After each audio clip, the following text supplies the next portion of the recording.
Hi there, and welcome to this day in history for September 18th.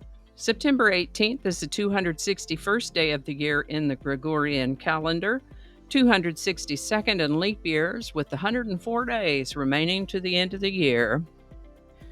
Today's word is eccentric.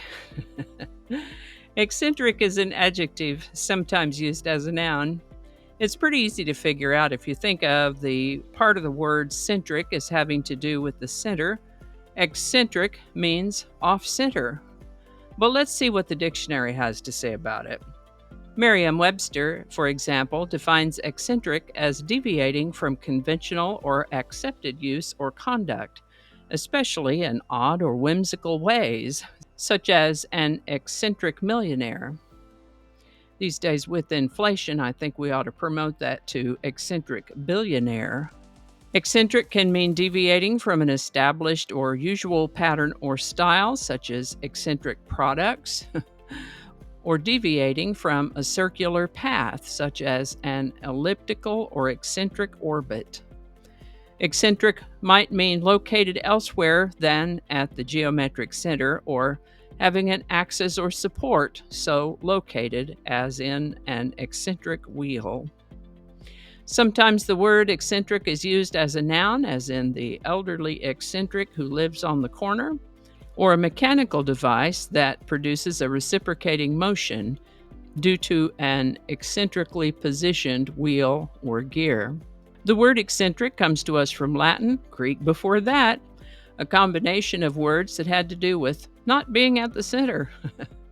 First known use of the word eccentric is around the 1630s as an adjective, and a couple hundred years later, around 1827, as a noun, eccentric. The word eccentric was suggested by one of my viewers, and if you have a word you'd like us to explore in this Word of the Day section, drop it in the comments. We'll take a look at it. And with that, Constantine the Great decisively defeated Licinius in the Battle of Chrysopolis on September 18th in the year 324, thereby establishing Constantine's sole control over the Roman Empire. Constantine may have been a man before his time. He restructured the government, for example, separating civil and military authorities. To combat inflation, he introduced the solidus, a new gold coin that became the standard for Byzantine and European currencies for more than 1,000 years. While Constantine originally lived as a pagan, he came to follow Christian teaching and promoted tolerance for Christianity in the Roman Empire. The 12th back tune in the Mesoamerican long count calendar began on September 18, 1618. A Baktun, in case you're curious, takes about 144,000 days, which is about 394.26 what are called tropical years, which is simply the time it takes for a planet in the solar system, such as the Earth, to return to the same place in its position around the Sun. A little astronomical side trip in our discussion about Mayan Baktuns. The classical period of Mayan civilization occurred during the 8th and 9th Baktuns of the current calendrical cycle, which will have been during the years 250 to 900. This is the birthday of English lexicographer, poet, playwright, and literary critic Samuel Johnson, born September 18, 1709. Now, what in the world is a lexicographer? Well, let's break that down a little bit. When you see the word part ography, it means the writing of or writing about. Ographer would refer to someone who writes. Lexi has to do with language, so a lexicographer is one who writes about language and is the word given to define one who writes dictionaries. Samuel Johnson wrote a dictionary of the English language, which was published in 1755. He himself lived to the age of 75. The first cornerstone of the United States Capitol was laid by George Washington himself on September 18th in 1793. On September 18, 1870, the Old Faithful geyser was observed and named by Henry D. Washburn. Voyager 1 took the first distant photograph of the Earth and the Moon together on September 18, 1977. On September 18, 1980, the Soyuz 38 carried 2 cosmonauts, one of them a Cuban, to the Soyuz 6 space station. Today's song is Play That Funky Music by Wild Cherry, number 1 on September 18, 1976. Wild Cherry had made a career of covering hard rock songs, but as the disco era gained traction, it became more challenging for them to find gigs because people wanted to dance. One night, while playing for a predominantly black audience, a patron asked the band, "Are you going to play some funky music, white boys?" Band member Rob Parisi grabbed a pen and wrote the song in about 5 minutes.